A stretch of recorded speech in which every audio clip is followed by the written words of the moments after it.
Audio Jungle.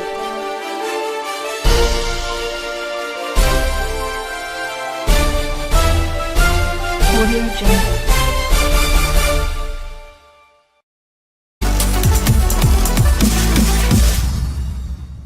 Grace Mugabe's son involved in accident in Botswana, all three supercars badly damaged. Grace Mugabe's cars, which were being driven by her son Russell and associates, have been involved in some form of accident in Botswana.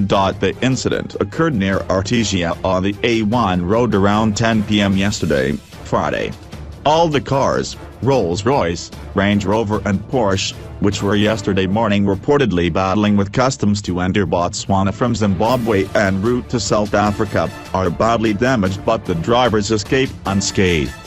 This is